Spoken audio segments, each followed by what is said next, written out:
Contente, 7 horas pontualmente para mais uma live, uma conversa com uma pessoa muito interessante. Hoje vou conversar com uma jovem de 20 e poucos anos. Pois é, eu tenho pensado bastante sobre esse assunto. Como é ser jovem hoje? Eu acho que na minha juventude, acho que foi mais fácil.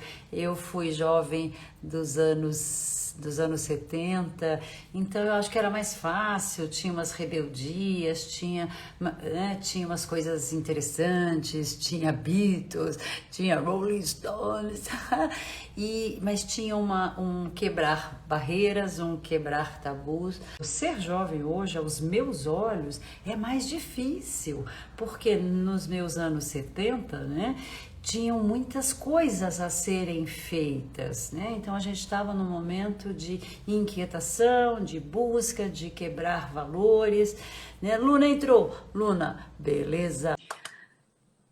Garota, Oi! bem-vinda. Tudo bem? E aí, Thaís, tudo bom? Que bom, Desculpa garota. esses minutinhos. Olha, eu sou, como eu sou baby boomers, né, que eu descobri outro dia, fiquei chocada porque não foi um elogio.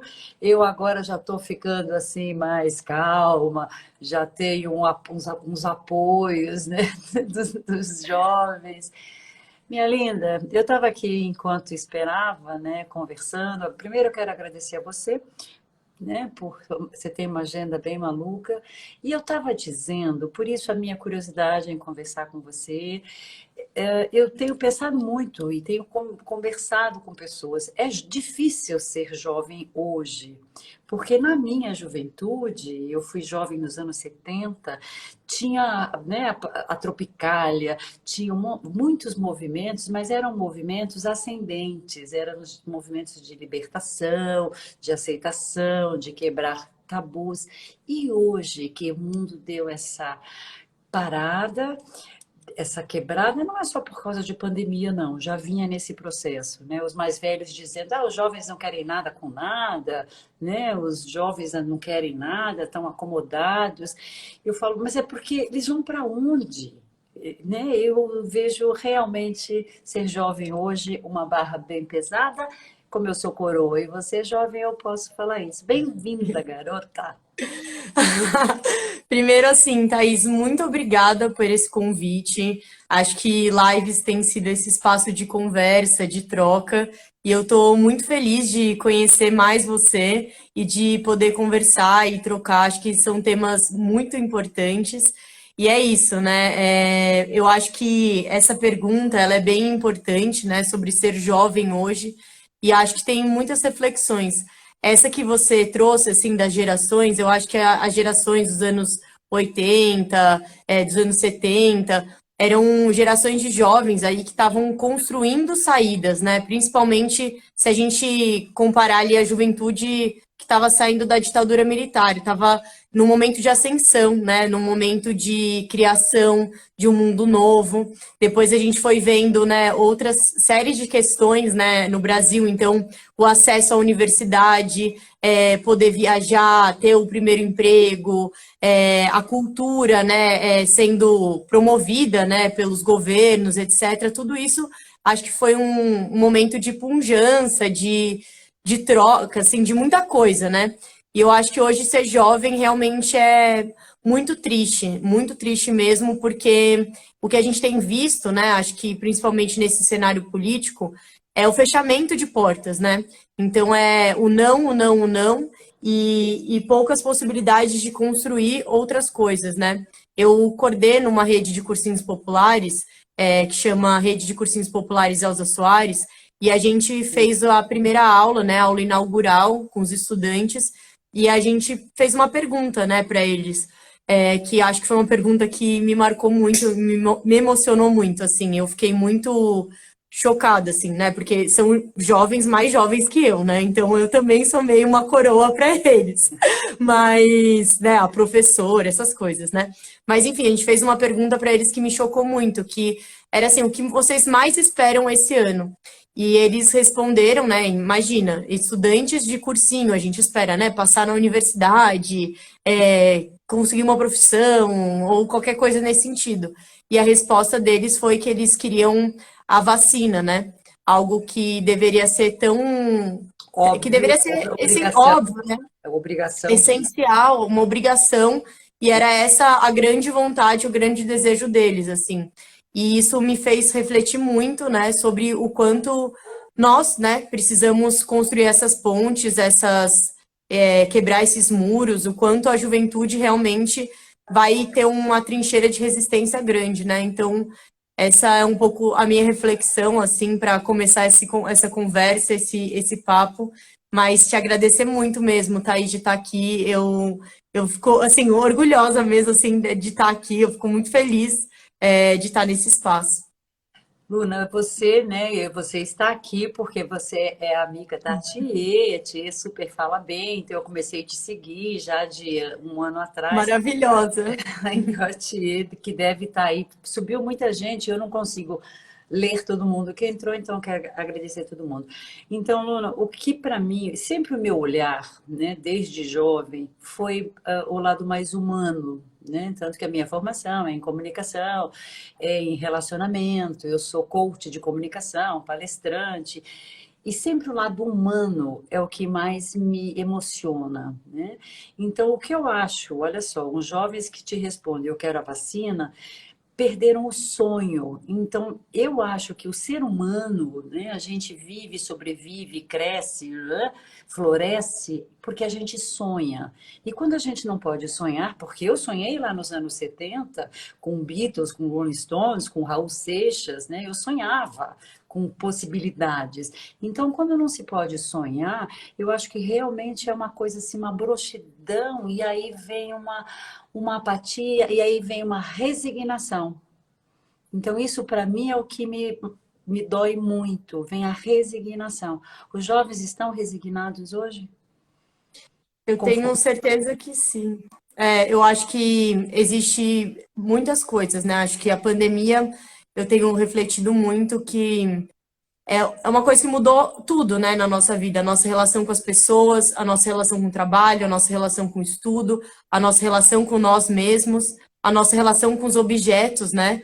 Então, você ficar mais tempo em casa, ou você ter que sair para trabalhar, ou, enfim, você ter que criar outras possibilidades. Então, acho que a pandemia, ela já mudou muito essa relação aos jovens, né? Mas eu acho que são também nos jovens que a gente vai ter a resposta. Porque se a gente voltar um pouquinho no tempo, né, nas primeiras anos do governo Bolsonaro, a primeira mobilização que teve, né, contra o governo, quando ele estava realizando cortes, né, ali nas universidades, quando estava realizando cortes no investimento, né, das pesquisas e tal, foram os estudantes, né, foram os jovens, né. Eu acho que de alguma maneira os próprios jovens eles estão respondendo a todo esse cenário, né? Então, esse cenário de caos político, social, econômico.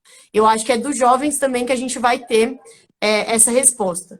Mas isso só vai poder ser possível, né, se a gente tiver, né, em constante diálogo e animando as pessoas de alguma maneira, né, criando esperança, né. Eu acho que essa questão do sonho, da utopia, ela é muito necessário para a luta.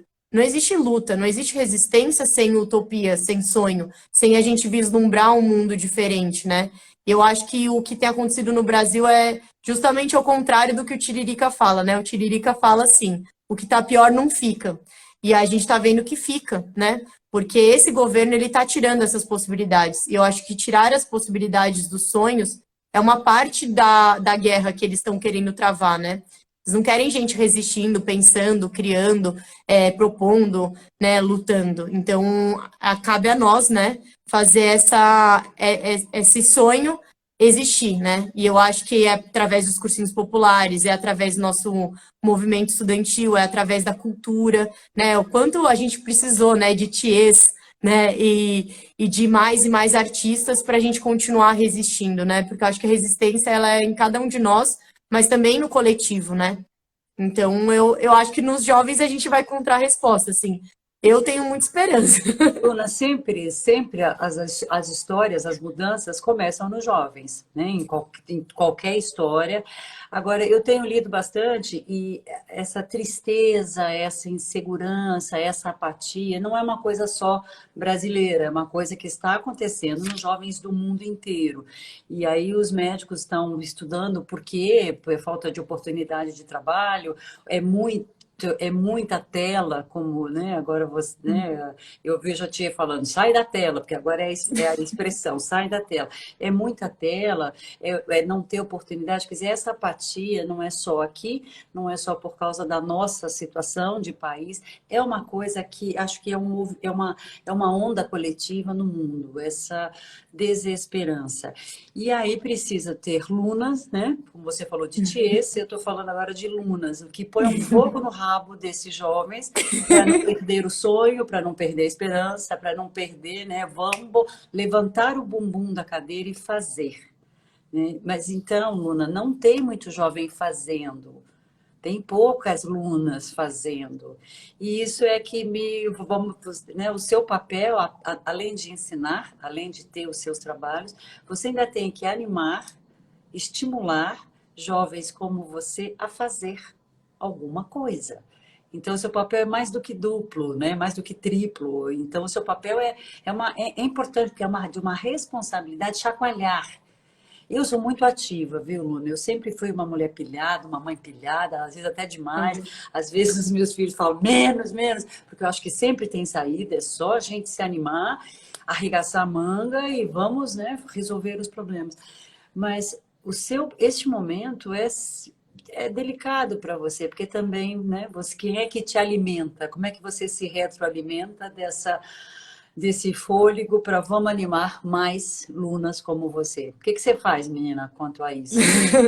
Vamos lá. Primeiro, Thaís, acho que tem uma outra ideia que eu me apego muito, assim, e que eu ouvi de uma palestra até de uma pessoa do MST, né, que falou o seguinte, né, quando a gente tá nesses momentos de caos e a gente olha para o lado e a gente fala, meu Deus, para onde a gente vai, como a gente vai caminhar, nossa, parece que tudo tá caindo e que não tem saída, né, o que a gente tem que fazer nesses momentos, né, é juntar a gente.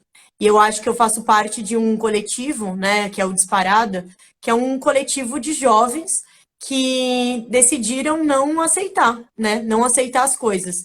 E não aceitar as coisas é a gente também propor, né? Então, a gente tem feito muitas ações diferentes, né, em diversas frentes.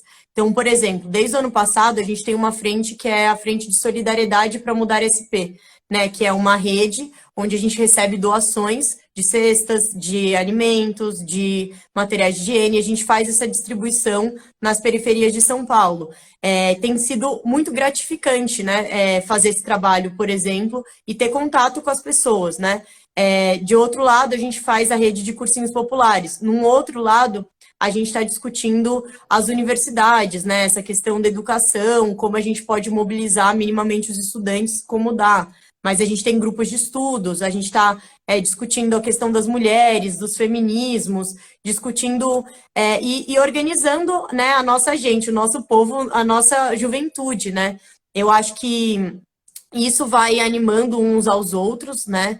Acho que a gente vai ter que fazer a roda da história girar, e eu acho que a gente só vai fazer isso tirando, né, o governo Bolsonaro. Então, acho que esse é um grande ponto para os jovens, né? Esse é um grande ponto para quem está vindo aí nessa linha de frente. E eu acho que a gente vai se animando quando a gente vai vendo que os nossos também não estão, não veem possibilidade. Se tem uma possibilidade que eu não vejo é não lutar contra o governo Bolsonaro. E você falou que você é dos 220, eu também sou, né? Eu acho que é difícil derrubar gente que nem nós, mas eu acho que o que dá força é entender que a luta é coletiva, né? Porque se a gente olhar e falar, nossa, a gente tem que resolver todo mundo, aí acho que a gente se desanima, né? Porque por onde começar, né? Como começar essa luta, né? É sempre muito difícil. E também dizer que é isso, a gente está num cenário de muitas perdas, né? E eu acho que essas perdas, elas vão tirando um pouquinho da esperança que a gente tem, né, no mundo. E acho que essa revolta, né, e ontem muito nas redes o debate foi quem são os culpados, né? Não é a hora de procurar os culpados, Se não é essa hora, eu não sei qual hora que é, né? Porque a gente tem que parar, né? A gente tem que impedir, a gente tem que interromper. Acho que eles avançam e a gente tem que não deixar eles avançarem. Então, a gente criou, por exemplo, a gente fez semana passada uma ação popular contra o governo, porque eles não podem divulgar coisas como medicamentos precoces que não têm eficácia. Então, assim, chega, acho que a gente tem que dar o basta. Acho que hoje, né, o nosso próximo período é o período do basta. É assim, não vai fazer o que você pensa que você tem que fazer do Brasil. E eu acho que isso que tem que animar e contagiar as pessoas, né? A gente entender que a força, né, tá na gente enquanto um conjunto, nesse trabalho de formiguinha, e que é possível a gente ter um potencial, né? De mudança, né? Então eu vejo um pouco assim, né? Me agarrando nos próximos, né? Nos nossos, nos que estão com a gente, né? Nos companheiros e companheiras que estão conosco. Como eu sou de anteontem, né, de 2000 anos atrás, junto com o Raul, como eu digo, aquela peça de teatro, né, dos Saltimbancos, né, que todos juntos somos fortes, nossa, isso faz 20 anos ou 30 e é maravilhoso ainda. Luna, me fala uma coisa, que também é uma curiosidade minha. Por que que os jovens não gostam de política? Por que essa resistência? Desapontamento, saco cheio, muita tela, o que é? O que Tá. é essa barreira para debater política? Por quê? Por que você acha? Eu acho, Thaís, assim, que o que eu tenho reparado, né, e o que eu considero a partir do trabalho que a gente tem até com jovens mais jovens que a gente, né, então nas escolas, né, no ensino médio e tudo mais. Eu acho que a juventude está muito afim de debater diversas questões, como os feminismos, as questões de gênero, as relações de raça, as questões LGBTQIA+, as questões de meio ambiente. Isso toca muito hoje os jovens, né? E isso também é política, né? Eu acho que o que os jovens não querem muito, ou às vezes não se sentem muito parte, é discutir uma política mais tradicional, uma política institucional. Eu acho que a juventude tem propósitos de discussão que são mais além, né, da política, como esse campo de possibilidades, né? Assim que eu enxergo a política, e por isso que eu acho que eu me dedico tanto, porque eu enxergo que a política é um espaço de transformação e um campo de possibilidades, e por isso também que é um espaço de disputa. Então, assim, eu acho que os jovens hoje não é que eles não se interessam necessariamente por política, eu acho que eles não se interessam por uma política que está, de alguma maneira, desgastada. Isso, voltou. Yes, mesmo. Eu estava contando a sua bio, né? Você é cientista política, cientista social pela USP, você fez direito no Mackenzie, né? Foi candidata a vereadora na última vez. Antes de você continuar, quando eu vi aqui que você fez direito no Mackenzie, eu vou te contar que por 10 anos, Bruno, eu dei aula no direito do Mackenzie. Não Mas acredito! a minha matéria era teatro jurídico. Foi Nossa, que maravilhoso. legal! Foram 10 Nossa, é anos muito importante. Foram 10 anos que eu me divertia muito, porque eu fazia teatro, eu punha o réu no chão, eu punha o promotor, enfim, né? Foi muito bom, foram 10 anos, mas você não foi minha aluna, porque faz mais tempo do que isso. Menina, então, o jovem, então, ele quer a política, mas não essa política. Ele gosta de política, ele quer debater assuntos mais próximos a ele, como, né, a aceitação, a diversidade, o meio ambiente, né, a homofobia. Ele quer debater coisas que ele vivencia. Você acha que pela educação, né, as escolas acordarem, terem matérias mais que diga respeito a esses jovens, você acha que aí seria um canal? Pela educação pode-se chegar nesse chacoalhar dos jovens? Não, que legal. Primeiro, desculpa essa caída aqui, mas já estou de volta, coloquei no 3G. Saudar a Tia que entrou, Tia, acabou de comentou entrar. aqui. Essa maravilhosa que conectou a gente, né, Thaís? Então, E agradecer também todo mundo que está assistindo aqui. Eu vi alguns comentários, então sempre bom ter vocês por aqui. Acho que sim, Thaís, acho que a gente tem que pensar as escolas como esse espaço de integração das políticas, né, públicas e da sociabilidade. Eu acho que a escola perdeu esse espaço, tanto é que virou muito mais um lugar que é próximo, né, no imaginário de prisões, por exemplo, do que um espaço de possibilidades, né, como a gente estava falando. E as escolas, elas têm uma característica muito importante, elas estão espalhadas pelo território, né? E aí, o quanto seria interessante se as escolas não virassem centros culturais, né? Então, aos fins de semana, tivessem cursos, abarcassem cursinhos populares, por exemplo, iniciativas, fossem mesmo esses espaços de sociabilidade. Eu acho que isso que perdeu a conexão mesmo da população. Acho que a tela é um pedaço disso, né? Você mesmo estava falando, acho que o desenvolvimento, né, do capitalismo, do individualismo, né, dessa tecnologia acabou também afastando a gente, conectando, mas também afastando, né? Então, quanto essas escolas poderiam, por exemplo, ter cursos de informática, ou curso de programação, ou criar e tudo mais. Então, acho que a escola e a educação é um caminho, sim, nesse sentido, por ser essa questão de estar espalhado no território, por ser esse espaço de possibilidades, e eu acho que a gente tem que trabalhar nisso, né? A gente tinha até um projeto chamado Escolas Abertas, né, para a gente tentar abrir esses portões, né? Acho que a gente há um tempo atrás eu tinha um canal do YouTube, né, que chama Chutando a Porta. E eu acho que é isso que a gente tem que fazer, né? Não é abrir a porta. Vamos chutar essas portas, né? Para gente ir criando esses espaços, né? Acho que a juventude precisa querer ocupar os espaços, e ocupar os espaços também é transformá-los, né? E eu adorei que você também é do teatro, Thaís, porque a gente criou um projeto dentro do cursinho, que é um grupo de teatro. Então, a partir do teatro, a gente também vai fazendo debates políticos, vai desenvolvendo muitas características, né? É isso, a gente sabe quantas pessoas têm problema para se comunicar. Comunicar não, né? Se falar, porque acho que comunicar a gente sempre se comunica, né? Independente de qualquer coisa, mas falar, se expressar, se repensar, se olhar para dentro. Então, o teatro, eu acho que ele é uma ferramenta muito importante, né? Sempre foi. Então, adorei saber disso, assim. Menina, Inclusive, porque quero que você vá lá, hein, Thaís? Dar uma você, aula pra gente. menina, eu tive, eu acho, a primeira ONG, porque isso já faz 40, quase 40 anos. Eu tinha uma ONG de teatro.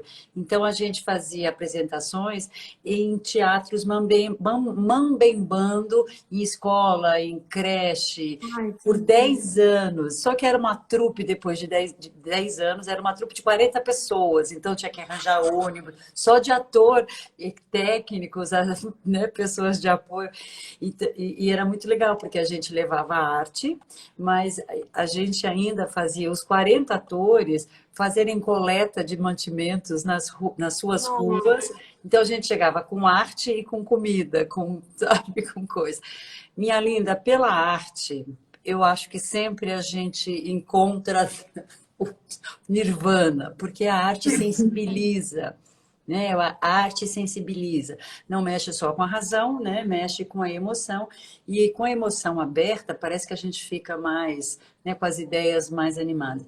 Então, quando fala assim em educação, não é só a educação, o pensar, né? É o sentir. Isso para mim é uma verdadeira educação. É o pensar e o sentir, né? É o ser e o saber. Garota, então, é isso que eu ia perguntar. O que que você faz em termos de arte? Você já falou, tô até recebi um convite, eu vou. Não sei onde, mas eu vou.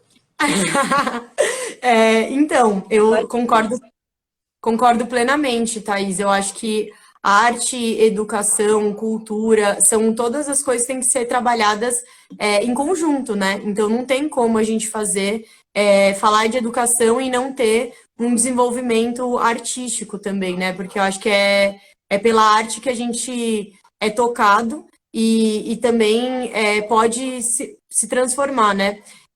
Quando a gente criou essa frente cultural dentro do cursinho, a gente pensou em alguns projetos. Então, o grupo de teatro é um deles, que também é um super desafio, né, na pandemia, como a gente dá aulas de teatro na pandemia. Enfim, a nossa galera está se virando, mas está sendo muito interessante para os estudantes. A gente também criou um outro grupo que é um clube de leitura, porque a gente precisa estimular a leitura, né? Eu li uma vez que essa juventude é a que mais lê, mas o que que a gente lê, né? Se não são essas coisas das telas e tal. Então a gente está lendo enfim, livros com eles, a gente acompanha essa leitura, então lê um capítulo e aí se encontra e faz o debate. E a gente também tem feito uma coisa que a gente chama de roda de música, né? Que é a partir da música a gente analisando. Então, começamos com Racionais, por exemplo, né? Que traz aí, que é uma obra, né? Uma obra que vai explicar, né? Que vai refletir sobre o jovem na periferia, sobre essas questões, né? A violência policial, sobre essa busca de oportunidades, né? Então, a gente tem feito esses trabalhos, né, aí mais nessa parte da arte, da cultura, com muita responsabilidade, com muita consciência, e entendendo que não tem como a gente desligar essas coisas, né? Eu acho que, de alguma maneira, quem deu as respostas nessa pandemia foram os artistas, foram os professores e foram os cientistas, né? Que foram, e, enfim, né? Enfim, todas as outras pessoas, mas essas pessoas nos ajudaram a entender. Então, e são essas pessoas, são esses conjuntos, né, de pessoas, são essas áreas que estão sendo as mais atacadas, né? A cultura, a ciência e a educação. Então, eu acho que não é à toa que a cultura, a ciência e a educação fazem a gente pensar, né? Fazem a gente refletir, fazem a gente questionar, fazem a gente buscar um mundo diferente, né?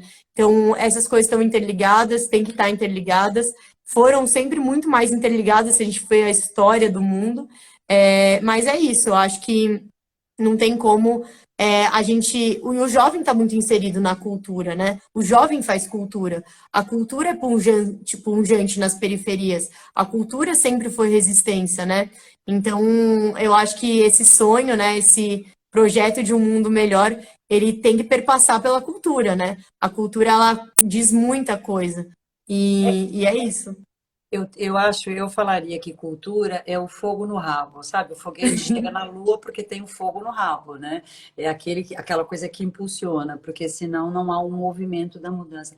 Eu estava aqui no computador enquanto esperava das 7 horas, né, para ligar a live, e eu estava fazendo um post. Pergunte, questione, duvide. Então, eu acho que a gente passou por muito tempo, a educação passou, né, educando, se informando, mas não levando à reflexão, ao questionamento, né, à dúvida. Né? Eu até escrevi no post, salve Marcelo Taz com aquele programa incrível, porque sim não é resposta. Que era exatamente isso que ele ensinava, né? Porque sim não é resposta, explique o porquê. Ou seja, fazer a criança, o jovem pensar, né? Não aceitar tudo, questionar, e acho que aí há o crescimento, a mudança, a vontade de fazer. Minha linda, quantas pessoas, porque você falou que você já está nessa vida, né, de educadora, de uma jovem batalhadora já faz tempo. Nesses projetos todos, quantos jovens você já chacoalhou, já ajudou, enfim, já fez crescer? Atualmente a gente está com 200 estudantes, né, na nossa rede de cursinhos espalhados por São Paulo. Então a gente tem unidades aqui em São Paulo, capital, e também no interior. A gente está em Cachoeira Paulista, que é uma cidadezinha assim no interior, mas que a gente também teve uma participação grande da juventude nessas eleições. A gente teve até a vitória da mulher mais jovem, né, da cidade, que é a Thalita. E aí, a outra coisa também que a gente vai abrir em Ribeirão Preto. Então, é um trabalho muito minucioso, porque ele tem que ser muito responsável, né? A gente não pode mexer com a vida das pessoas com sonhos sem essa responsabilidade, sem essa participação. Mas, no fundo, também não são só os estudantes, né? Os professores, os educadores, os colaboradores também são jovens. Então, a gente aí está com um conjunto de umas 200 pessoas também trabalhando, assim, nesse sentido. Eu acho que é isso, quando um jovem entra na universidade, não é exatamente o jovem só que está entrando, né? É uma geração, é uma mudança muito grande. E a gente tem visto aí, né, por conta das cotas raciais e sociais, que foram, né, uma vitória enorme do movimento negro, do movimento estudantil, da juventude, que a universidade tem mudado, né? Só que o triste é que agora a gente tem que defender a universidade, porque a própria universidade está sendo atacada. Então, eu acho que é isso, assim, a gente está movendo muita gente nesse processo. E aí a gente pensa, né, só são os estudantes, só são os colaboradores? Não. É quando esse estudante entrar na universidade, ele também vai ocupar aquele espaço, ele também vai questionar. Quando ele virar um advogado, um médico, né, um comunicador, quando ele virar, enfim, o que a gente quer que ele, o que ele quiser que ele seja, ele também vai questionar isso nos espaços, né? Então, no fundo, a gente está criando uma grande corrente, né? E disputando os corações e mentes, porque a gente fala, né, que a política é pensamento, né? É questão, mas também é coração, também é paixão, também é essa coisa da paixão revolucionária da gente sonhar e mudar e transformar as coisas, né? Então, eu penso isso, né? Assim como o Paulo Freire, né?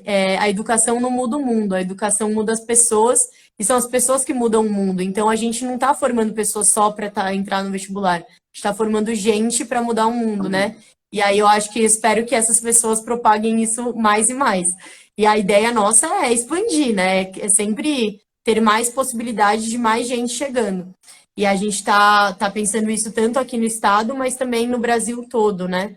E acho que vai ser super bom esse processo. Garota, você falou 200 pessoas, né, 200 jovens este ano, mas há quanto tempo você já está nesses projetos? Eu tô nesse projeto desde do final de 2018, que na verdade tem tudo a ver, né, Thaís? Em 2018 a gente teve a vitória do Bolsonaro, que foi uma derrota para todos nós, né? Para o Brasil, para a democracia, para os direitos, para o povo, para a juventude, para as mulheres, enfim.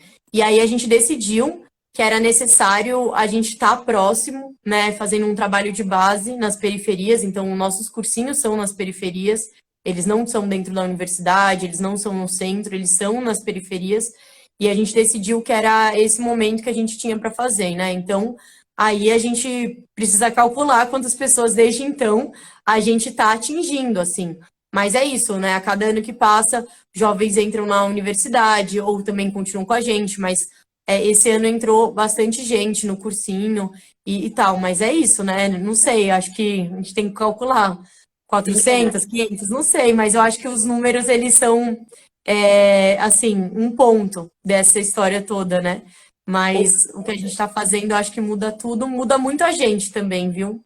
Luna, eu vou ouvindo você, né? Eu dou umas viajadas, menina, porque eu sou assim bem dislexa. Então, às vezes eu viajo e penso. Ouvindo você, você me parece ser uma pessoa assim, ah, não é rebelde, não, é insatisfeita, é não satisfeita com o que está. Então, essa sua inquietação, né? Essa sua inquietação, não satisfação com o que está, é o que te faz ser como você é. Então, como colocar esse ânimo, essa inquietação, essa não omissão em pílulas para que isso se propague a mais pessoas, a mais jovens? Porque eu acho que a gente ficou resignado, Luna.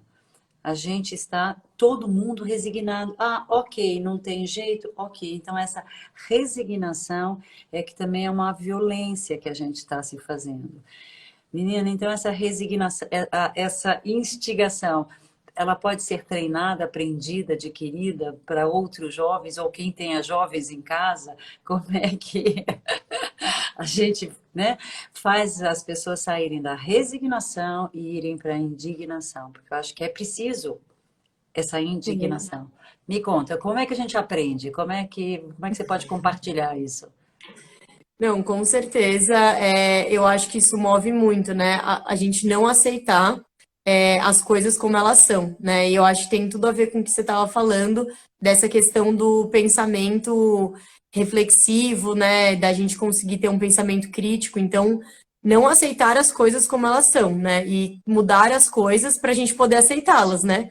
Então, eu acho que a indignação, ela é uma faísca, né? Você estava falando de fogo, eu acho que é uma grande faísca para a gente se mover e mover as estruturas, né, do mundo. Então, como a gente pode, né, obter ou abrir, enfim, ou ter essa indignação, né? Eu acho que a política, né, a participação política em espaços, elas são como um óculos, né, que a gente coloca, é uma lente, né, que a gente coloca e não consegue mais tirar, né? Eu acho que clareia e traz essa nitidez no mundo, né, e que não dá para a gente voltar para trás, né? Quando a gente vê uma injustiça, quando a gente vê a desigualdade, não tem como a gente desver, né? Eu acho que é algo que toca na gente profundamente. Então, acho que essa indignação ela vem da gente não aceitar essas injustiças. Eu acho que cada vez mais hoje isso está muito nítido, né, com a pandemia. A pandemia mostrou, né, escancarou mais ainda a desigualdade social no mundo. Eu acho que se a gente não é tocado por isso, né, como a gente pode falar que a gente é humano, né, de verdade? Então, eu acho que olhar para o próximo, olhar para uma desigualdade, para uma injustiça e se indignar, né, tem que ser uma coisa que a gente tem que propagar. Eu acho que isso é participando, né, da política, e não só dessa política institucional, participando de tudo, tudo que a gente faz é política, organizando essas ações, né, organizando essas atividades, participando de grupos, de coletivos, né, e eu acho que aí a gente vai atingindo mais pessoas para a gente poder fazer essa mudança, porque essa mudança vai necessitar de muitas pessoas. A gente não vai conseguir ter a queda do Bolsonaro, ter uma mudança no Brasil, se a gente não tiver a mudança das pessoas mesmo, né? Então, eu acho que essa indignação, ela vem desse olhar e da gente conseguir formar as pessoas, né? Porque tem muita gente, tem um cara que ele fica debatendo comigo no Instagram, que ele quer falar que o cristianismo e o socialismo são coisas diversas, diferentes e são antagônicas, né? Contrárias. E aí eu falei que não, né? Que é isso, e como as ideias são implantadas na nossa cabeça, né? Eu acho que é nosso papel fazer essa disputa e mostrar para as pessoas que tudo que está aí foi construído por aqueles que hoje, né, venceram, né? Os vencedores, os que precisaram humilhar as pessoas, explorar as pessoas, né? Os que precisaram apagar a história, apagar sujeitos da história. Então, nós precisamos mostrar e contar uma outra história, né? E eu acho que é essa história que a gente está tentando contar, dessa geração que vai ter que resistir a uma pandemia, a um governo como o do Bolsonaro, e que vai ter que, nessa luta, construir outros mundos, né? Outras possibilidades. Garota, eu sempre fui espiritualista, então eu sempre tive um olhar mais, né, o porquê das coisas. Então você fala que o coletivo muda, mas eu fico pensando, e nas pequenas ações, e individualmente, o que que a gente pode fazer? Porque a gente anda na rua e a gente vê muita gente, cada vez mais a gente pula pessoas, né? Antes eram alguns, agora em São Paulo é uma multidão de gente morando na rua. Antes eram homens, hoje tem famílias morando na rua. E individualmente a gente continua seguindo em frente, passeando com o cachorro, ou indo para o trabalho, ou indo para alguma coisa, como se a gente não visse, né? Então, individualmente, o que que a gente pode fazer? Coisa simples, porque senão a gente acha que a mudança é uma grande história. E eu acho que a mudança começa no primeiro passo, o segundo passo, e aí começa dentro de cada um. O que que cada um pode, no simples? A tia, por exemplo, isso me veio na cabeça porque a tia agora todo dia leva uma marmita para alguém. Então, todo dia ela sai após o almoço, ela junta um almoço e ela dá para alguém. É uma pequena atitude, assim, não vai acabar a fome das pessoas de São Paulo, mas é alguém naquele dia comeu, porque a tia leva uma marmita. O que mais a gente pode fazer no pequeno? Sabe, no Uhum. pequeno, porque aí de pequeno em pequeno a gente chega no grande. Essa consciência de humano que a gente ainda não tem. Você falou, né? Se a gente não se machucar com isso, a gente não é humano. E o que que a gente pode fazer como humano para ajudar um pouquinho mais, como o padre Júlio Lancelotti, que eu fico Nossa. impressionada com aquele cara, que amor ele tem dentro dele, meu Deus. Então, garota, o que que a gente pode fazer no pequeno, do nosso jeito, para sermos mais humanos? Eu sei que é uma resposta impossível, mas ok, se vira aí. Não, é a resposta que vale um mundo, né? Mas acho que você trouxe uma palavra, e principalmente essa ação da Thier e várias outras ações, que é um sentimento que a gente tem que recuperar muito no mundo, que é a solidariedade e esse olhar para o outro, assim. Às vezes a gente acha que é uma coisa pequena que a gente está fazendo, mas a gente está mudando a vida ali de uma outra pessoa. Então, acho que a gente tem que praticar escuta ativa, né? Muita gente está passando por um sofrimento psíquico muito grande, então ter uma escuta ativa é a gente poder estar aberto a ouvir as pessoas, a não julgar, a conseguir ouvir mesmo. Às vezes é só ouvir, tipo, é só ouvir mesmo. Então acho que isso é fundamental. A gente se somar minimamente, ajudar em ações solidárias, então entregas de comida, de alimento é algo fundamental. A gente aumentou para 13 milhões, né, de pessoas na extrema pobreza. A população em situação de rua aumentou muito. na cidade de São Paulo, no Brasil todo. Então, acho que participar dessas ações, organizar essas ações de solidariedade são fundamentais, porque nesse momento é isso, é comida, é alimento, as pessoas estão passando fome, né? E estão morrendo de fome e de Covid, né? Então, acho que isso é muito importante, né? A gente propagar essa solidariedade. Eu acho que escuta ativa, participar de ações solidárias, organizar alguma ação. Então, assim, você tem um grupo de amigos, por exemplo, né? E todos estão aí, né, falando contra o governo Bolsonaro, indignados, etc. Vamos começar a montar rodas de conversa, de assuntos, porque aí surge coisa, né? Eu acho que, eu acho que do encontro, do encontro surge Ah, muitas não, coisas, né? mas Então, eu acho que é bem importante a gente lidando com essas questões. E é isso, eu acho que mudar as nossas práticas no dia a dia também começa dentro de casa. Às vezes a gente trata mal até pessoas tão próximas de nós, né?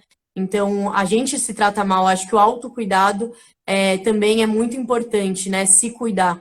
Né? Eu acho que não tem como a gente fazer a luta coletiva se a gente não estiver bem, se a gente não tiver, enfim, também né, tentando consertar. Óbvio que não dá para ficar bem nesse momento, tipo, é ilusão achar que alguém vai ficar bem com o mundo nesse caos. Mas eu acho que a gente tem que se cuidar, então, né, procurar ter momentos de paz, de realização de coisas. Então, acho que são ações que são individuais, que parecem pequenas, mas na verdade são revoluções dentro de nós, né? E acho que cada um é um universo, então a gente vai ter que ir trabalhando nesse equilíbrio de muitos universos e tal. mas uma interferência aqui. Você falou uma coisa super bonita, você falou do autocuidar, porque eu vejo todo mundo nas redes lindo, maravilhoso, feliz, magro, de bem com a vida, meu Deus, e aí eu falo, só eu que estou assim, né? Dia assim, ótimo, dia péssimo, né? Nessa luta para a gente não, né? Não se afogar de medos. Uma outra coisa é a escutativa. Outro dia também fui levar uma comida para uma pessoa e fiquei conversando com um morador de rua. Conversei 10 minutos. A gratidão de eu ter, né, de eu ter dado 10 minutos para conversar com alguém na rua, ele me olhou com tanta gratidão que eu falei, meu Deus, olha só, escutativa nesse momento, não só para gente de rua, mas para outras pessoas. Agora, uma coisa muito ruim do vírus não é só esse genocídio que está acontecendo. As pessoas estão mais desconfiadas, assim que eu vejo também, Luna. A gente está mais desconfiado, porque a gente não sabe se o outro está contaminado ou não. Então, se a gente já era fechado como uma ostra, eu tenho a impressão que a gente corre o risco de ficar ainda mais reativo ao outro, e aí mais o buraco vai ficando mais embaixo. Então, essa desconfiança do outro ser humano, eu acho que é uma coisa muito ruim, muito grave. E aí eu fico pensando nas crianças, né? Nas filhas da tia, nas minhas netas, nas filhas do Gianni, como que elas vão sair sem desconfiar do outro? Porque, né, quando a gente confia, a gente se entrega. Quando a gente desconfia, a gente vai para trás. E isso ir para trás é péssimo. É assim o começo do fim do mundo. Então, como não deixar, o que que você passa para os seus jovens continuarem confiando no outro ser humano, como faz lá o Júlio Lancelotti? O que que você faz, menina? Não, falar do Padre Júlio Lancelotti até emociona mesmo, assim, porque eu cheguei a fazer até uma live com ele, assim, é um negócio, você sai, assim, muito animado, você sai assim, meu, é isso, assim, a gente vai ter que lutar, resistir, acho que a história dele, né, uma história de entrega, de, de companheirismo, né, com o mundo, com as pessoas, e eu acho que ele faz um trabalho maravilhoso, também já fui, né, na paróquia dele, lá na Moca, né, participar de uma entrega de café da manhã que ele faz sempre, né, para a população em situação de rua. E, enfim, foi incrível. Mas eu acho que a gente. Nossa, até me perdi aqui falando dele, porque, nossa, foi um. Eu não sei, quando eu encontrei com ele, e acho que assim, Thaís, você fala, ah, eu sou coroa, etc.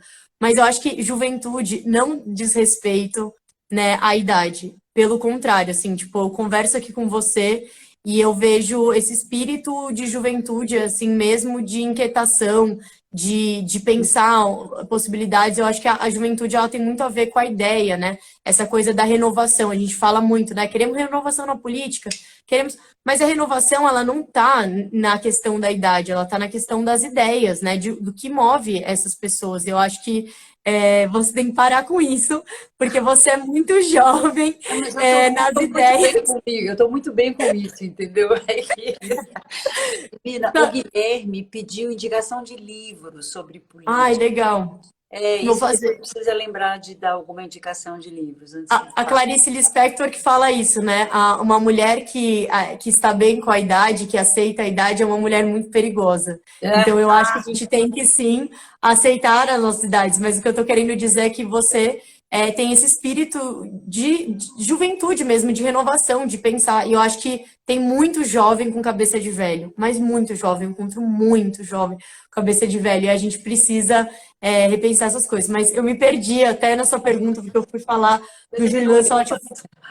Ou seja, como é que a gente volta a olhar o outro, né, para Isso o é da outro com confiança. amor, com o mesmo amor que tem nos olhos do padre Júlio Lancelotti? Porque a gente não pode perder o amor, a confiança no outro. Isso, para mim, é o que mais me assusta. Olha Eu só. também acho, Thaís, acho que no começo as pessoas perguntavam na pandemia, né? Será que a gente vai sair melhor do que a gente entrou? Eu não sei se você lembra que as pessoas faziam um pouco essas perguntas. E aí tinha muita gente, a gente vai sair melhor do que a gente entrou, porque não sei o quê.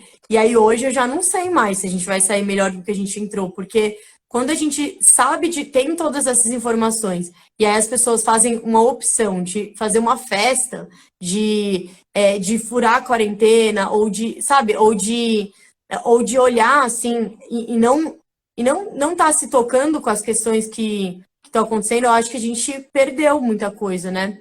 Mas eu acho que é isso, surgem outras possibilidades de solidariedade, de olhar o mundo, de escancaramento. Acho que é um momento muito duro, muito frio, muito duro, muito cruel, né? Então acho que a gente vai ter que retomar esses laços de confiança. Eu também acho que esse distanciamento faz com que a gente tenha que somente se comunicar de umas formas. Acho que tem muitas outras formas de se comunicar que a gente perde por conta do virtual, né? Agora mesmo, assim, tipo, eu até brincava, né? Quando a gente entra numa live hoje, é como se a gente já teve um encontro com a pessoa, a gente já conheceu ela, já é próxima, a Tia já é minha amiga.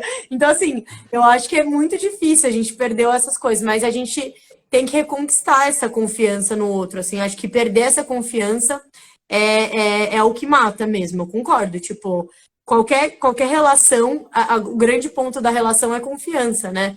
Acho que amor, amizade, outros sentimentos vêm em conjunto com isso, mas acho que recuperar isso é a partir da ação, né? Confiança não é muito da palavra, né? É da Bruna, ação. olha, você é uma educadora, eu também sou uma educadora, tudo bem que eu sempre fui educadora na área da comunicação, mas há 40 anos, né, fazendo aulas de comunicação, então eu acho que a gente foi roubado da autoconfiança. Colocaram um chipzinho para a gente não confiar na gente. Isso lá atrás. Então, o confiar no outro, eu só consigo confiar no outro quando eu confio em mim. E aí que tá, eu não vejo os jovens confiando neles, né? Porque eles, né? Confiança não é ensinado nas escolas. A confiança começa, eu confio em mim, aí eu confio em você, aí eu confio na solução do mundo, né? Aliás, Buda fala que o princípio de tudo é o homem, né? Ou seja, a gente tem que crescer, a gente quer ir. Então, como é que a gente faz, menina, para os jovens que estão próximos, né? Como é que a gente faz eles voltarem a confiar de que o amanhã pode ser melhor? Como? É Com isso sobre confiança. o seu trabalho é maravilhoso. Como é que pode, como é que eu posso ajudar o seu trabalho? Como é que as pessoas que estão nessa live podem ajudar a que o jovem não perca a confiança nele, porque aí o amanhã a gente enfrenta, ou não é assim? Amanhã a É gente isso mesmo. enfrenta quando a gente confia. Eu Como é acho que que a recuperação da confiança nos próprios jovens é uma coisa que a gente trabalha muito, né? Muitos jovens acham que eles não são capazes. Muitos jovens, assim, a gente tem que convencer a se inscrever em algumas provas, né? Imagina, assim, você está se preparando para o vestibular. Você vai se inscrever em todas as provas, correto? Né? Para ter mais chances. E, tipo, muitos jovens falam, eu não quero encarar essa prova, eu acho que eu não sou capaz e tal. Isso no âmbito da educação, mas indo para um âmbito geral, assim, os jovens, eu vejo que têm perdido, sim, a confiança em si mesmo, porque é desanimador tudo que a gente está vivendo, e vários sofrimentos psíquicos, né, do que a pandemia pode produzir.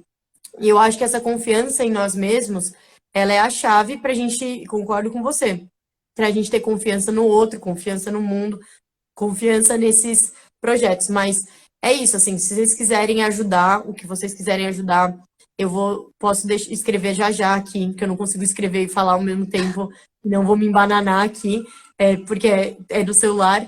Mas a partir, né, da nossa rede de solidariedade, né, que eu falei bastante aqui, que é o SP contra o coronavírus, e os cursinhos Elza Soares, e também o Disparada, para quem quiser conhecer, né? A gente tem várias frentes de atuação, a gente quer abrir vários projetos novos, então é isso, assim, o que não falta é coisa para fazer, por isso que eu acho que eu não fico desanimada, sabe?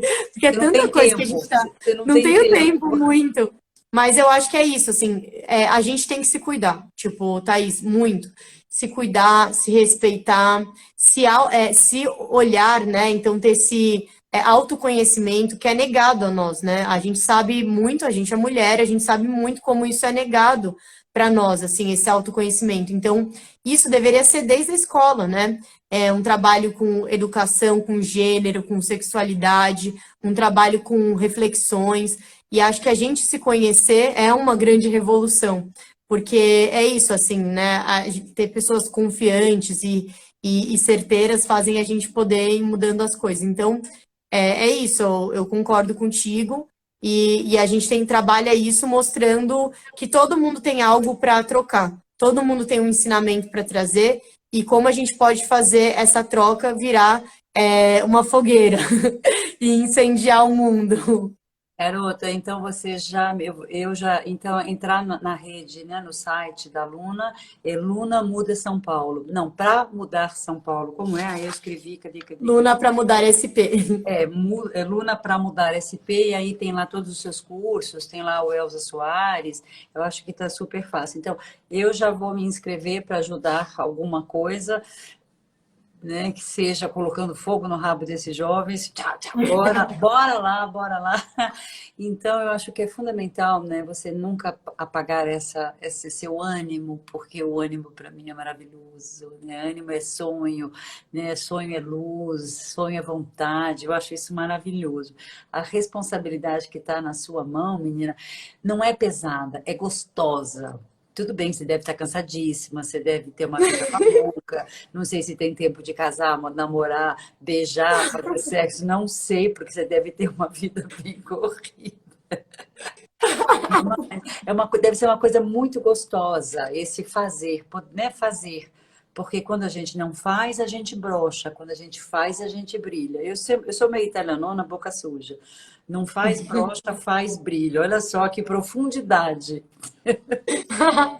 Não, mas não tem nada a ver isso. Assim, são as reflexões da vida, né? Eu acho que a gente olhar o que é simples, né? O que é cotidiano e a gente conseguir, a partir disso, ter vários olhares sobre isso, eu acho que isso é a coisa mais incrível, né? De crônicas, e isso é instigante, a gente olhar para o que é cotidiano e parar para refletir sobre isso, né?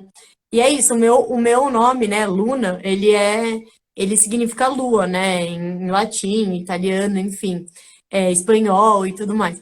E é muito engraçado, né, porque a lua, ela reflete a luz dos outros, então eu acho que é um pouco isso, eu acho que essa energia, essa vontade, ela reflete muito o que tem ao meu redor, né, que são essas pessoas maravilhosas, por isso que eu acho que o coletivo, o individual, está muito conectado, e que a gente tem que se cuidar para a gente poder estar melhor num coletivo, mas que o coletivo também pode ajudar, né? Essas saídas, elas têm que ser coletivas, elas são coletivas, mas elas são compostas de pessoas, né?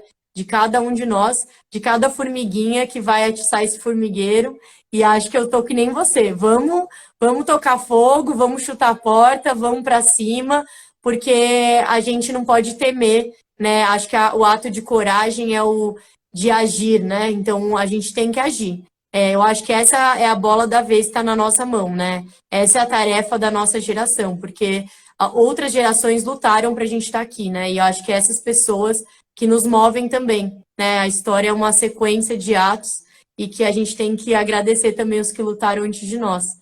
Então, Luna, vamos mas que é vamos. tão bom lutar, não é tão bom fazer, é tão bom. Nossa, as pessoas falam, nossa, por que você não para de trabalhar? Eu falo, se eu parar de trabalhar, eu vou fazer crochê, não sei, vou fazer comida também, não sei, vou ver televisão, pelo amor de Deus, né? Eu prefiro ainda fazer. O fazer para o outro dá um prazer enorme. Então, eu acho que você está numa super jornada de luz mesmo.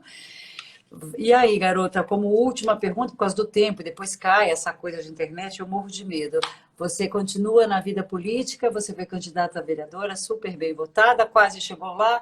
E aí, o próximo sonho, o próximo passo, ano que vem, daqui a 2 anos, o que que você vai fazer? Daqui a 3, o que que você vai fazer? Sim? Seguinte, a gente teve uma votação esplendorosa, né? Foram aí quase 18 mil votos na cidade de São Paulo. Eu tô como quarta suplente, né? Então, ou seja, né? Se 3 pessoas saírem, que é possível, né? Nas eleições, a gente pode ainda ser chamada e ainda, quem sabe, aí Luna vereadora, depois de 2022. Mas é isso, a gente está fazendo várias discussões sobre quais são esses projetos, porque no fundo, né, parece ser uma questão individual, mas ela é muito coletiva também, porque diz respeito a todas essas pessoas que votaram em nós, diz respeito a um coletivo de pessoas que têm um trabalho incrível, né, que são, enfim, né, na verdade a gente é produto também de muita luta coletiva, de construção, então a gente está nesse processo de discutir, né, como a gente vai se colocar nessas eleições, como a gente vai pensar tudo isso. Acho que nada está dado, mas as coisas estão sendo pensadas e construídas, porque no fim das contas, né, o nosso objetivo não é ser vereadora, ser deputada, pensar essas coisas. Nosso objetivo é mudar o mundo. Então, a gente vai fazendo isso e ocupando esses espaços, né? A gente sabe que ocupar esses espaços também é muito importante, não é nem um pouco desimportante. Mas é isso, né? É o nosso fazer político que vai contar. E aí acho que a gente, nessas estradas, a gente vai lidando também com esse espaço de ocupar a política institucional. Mas é isso, assim, acho que as pessoas serão as primeiras a saber, mas é isso, tem que ser um produto das pessoas quererem também, né? Então a gente está nesse sentido, construindo. Então, você tem uma missão pequena que é querer mudar o mundo. É uma missão bem pequena, mas é isso, Tranquilo, humilde. tranquilo, humilde. Eu quero só mudar o mundo, o resto, ok. Luna, foi uma honra enorme conversar com você. Realmente é contagiante a sua alegria, a sua energia, a sua vontade. E eu quero um beijo no seu coração. Eu quero agradecer as pessoas que entraram, saíram, voltaram. E essa live fica lá, salva lá no IGTV, no feed. Ai, essas novas nomenclaturas para mim. Foi um prazer enorme. Então, obrigada a vocês todos. Luna, foi um presente conversar com você, viu, menina? Muito obrigada por essa oportunidade, Thaís. Também adorei demais. Acho que é isso, a gente se conectou. Espero que a gente se encontre, né, em breve, quando a gente tiver essa vacina, quando a gente puder poder fazer essas coisas. Vou querer que você esteja nos nossos projetos. E é isso, né? É muito importante isso que você está fazendo, Thaís, dessas lives, de trazer as pessoas, de trazer esses assuntos. Então, queria também te saudar e dizer que é maravilhoso poder estar aqui, né? Ter a honra também de estar aqui. Beijo enorme também a todo mundo que assistiu a gente. Espero que as pessoas tenham gostado. Luna, obrigada, obrigada. Foi uma honra vocês que estiveram. Foi muito bom, obrigada. Os livros depois você não indicou, mas ó, Ai, entra no site, entra na rede da Luna que tem tudo lá, né? é Luna, isso aí. Luna para mudar São Paulo. Não Cadê? dá para mudar SP. Luna para mudar SP. Luna, querida, um beijo, obrigada, um prazer. E Beijo, vocês Thaís. todos, um Beijo prazer. grande. Tchau, Obrigada. tchau. Tchau.